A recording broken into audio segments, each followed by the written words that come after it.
According to technosports.com, narito ang top 5 most beautiful women in the world 2023, pero bago yan please subscribe and follow our channel, TV28 Amazing Videos. Let's go! Number 5. Doki Thot. Si Doki Thot ay isang modelo ng Australia. Ang kanyang buong pangalan ay Nyadek Doki Thot. Ipinanganak siya noong October 23, 1995, in the 8th Australia's Next Top Model Contest. Si Doki Thot ay nasa ikatlong pwesto. Through this, nagdebut siya sa Yeezy SS17 show. Nagsimula sa kanyang karera sa pagmomodel sa Australia kung saan she walked sa runway for kay David Jones noong 2016, napansin ni Thot na mahirap ang mga booking. Because she believed was the lack of opportunity for models, ang mga black beauty na tulad niya sa Australia, nagdesisyon siyang lumipat sa Brooklyn, New York sa pag-asang maaari siyang maging mas matagumpay na modelo sa Amerika. After scheduling meetings with multiple modeling agencies, lumipad si Thot patungong New York, nakakuha siya ng maraming alok para pumirma sa mga agency at sa huli ay pinili niyang pumirma sa New York Model Management. Kilala rin siya sa pagiging isang mukha ng Fenty Beauty at naging famous din siya sa lead role sa Alice in Wonderland na inspirasyon ng 2018 Pirelli Calendar, na nagpunta sa kanya sa top 10 most beautiful women in the world ngayong 2023. Number 4. Alexandra Daddario. Si Alexandra Daddario ay isang American actress, isa sa pinakamagandang babae sa mundo. Her full name is Alexandra Anna Daddario. Siya ay ipinanganak noong March 16, 1986. Siya ay naging tanyag sa pagganap ng papel ni Annabeth Chase sa Percy Jackson film. Gumanap siya sa maraming pelikula at palabas sa TV na pinamagatang Hall Pass, 2011, at Heather Miller sa Texas Chainsaw 3D, 2013. Sinimulan ni Daddario ang kanyang karera sa show business bilang isang teenager na lumalabas sa mga palabas sa telebisyon tulad ng All My Children at Law and Order. Ginawa niya ang kanyang debut sa pelikula noong 2010 sa Percy Jackson at the Olympians, The Lightning Thief, na ginagampanan ang karakter na si Annabeth Chase.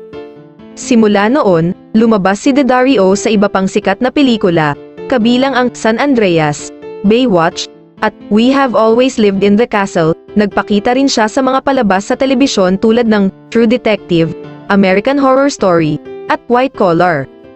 Bilang karagdagan sa kanyang karera sa pag-arte, kilala si Daddario sa kanyang pagkakawang gawa. Isa siyang ambassador para sa Anti-Sexual Violence Organization na rin at nakalikom ng pondo para sa Nothing But Nets ng United Nations Foundation na kampanya para labanan ang malaria sa Africa. Kaya sa totoong kahulugan, hindi lang siya sensual kundi isa sa mga pinakamagandang babae sa mundo. Kilala rin si Daddario sa kanyang kapansin-pansing hitsura, kabilang ang kanyang bright blue na mga mata, na mas naka-attract sa kanyang mga fans. Siya ay nagka-title sa ilang mga listahan ng pinaka-sexy, kabilang ang Maxim's Hot 100 at Esquire's Women We Love. Noong 2021, nagbida siya sa unang season ng serye ng HBO na pinangalanang The White Lotus. Number 3. Emma Watson. Si Emma Watson ay isang British actress and activist. Her full name is Emma Charlotte Dwyer Watson. Ipinanganak siya noong April 15, 1990. Kilala siya sa pagganap bilang Hermione Granger sa Harry Potter film saga, 2001 hanggang 2011, Sam sa We Are Infinity, 2012, Belle sa Disney remake na Beauty and the Beast, 2017, at Meg March sa Little Women, 2019.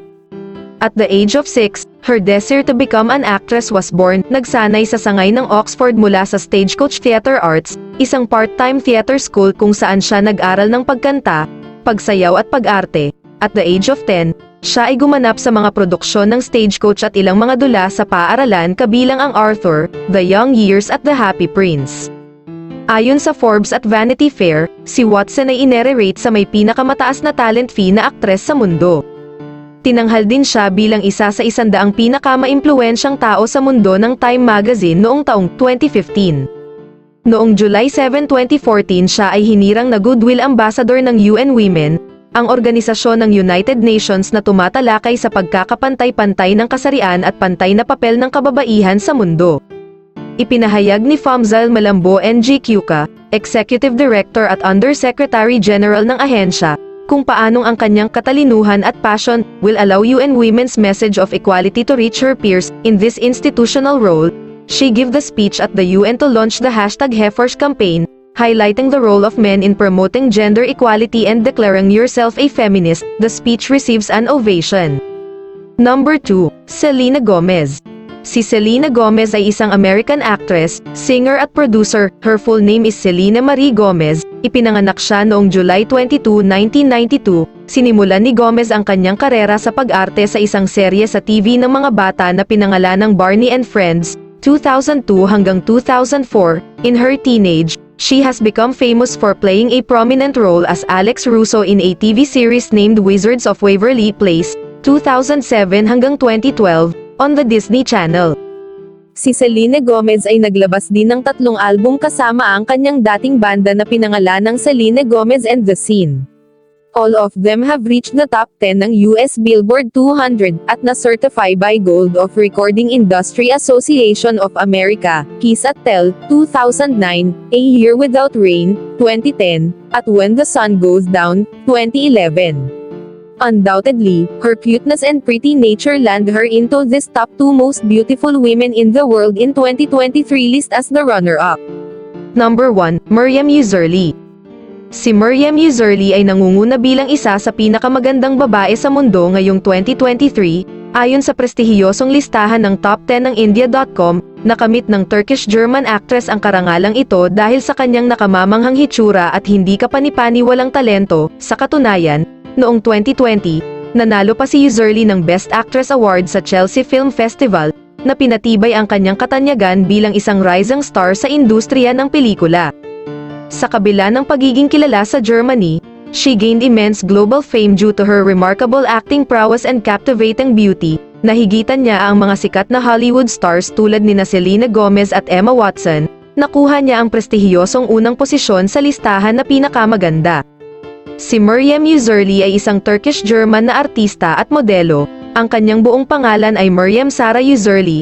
Ipinanganak siya noong 1983. She has become famous for playing the role named Hürrem Sultan in the Turkish TV series named Muhteşem Yüzyıl, 2011 hanggang 2013. Naging tagapagtaguyod din siya para sa mga karapatan ng kababaihan at nagsalita laban sa karahasan sa tahanan. She also received critical acclaim and has won numerous accolades including a Golden Butterfly Award. Dahil sa kanyang kagandahan at talento, siya ang nangunguna sa Most Beautiful Women in the World. Uzerli initially pursued a career in modeling bago lumipat sa pag-arte. Ginawa niya ang kanyang debut sa pag-arte sa 2010 German film na Jungle Child, at nakakuha ng pagkilala sa kanyang papel sa German TV series na Berlin. She also involved sa pagkakawanggawa at sinusuportahan ang iba't ibang layunin, kabilang ang United Nations Refugee Agency at ang Turkish Red Crescent. Sa pangkalahatan, si Miriam Uzerli ay isang mahuhusay na artista na nakakuha ng pagkilala para sa kanyang trabaho sa parehong industriya ng entertainment sa Aleman at Turkish.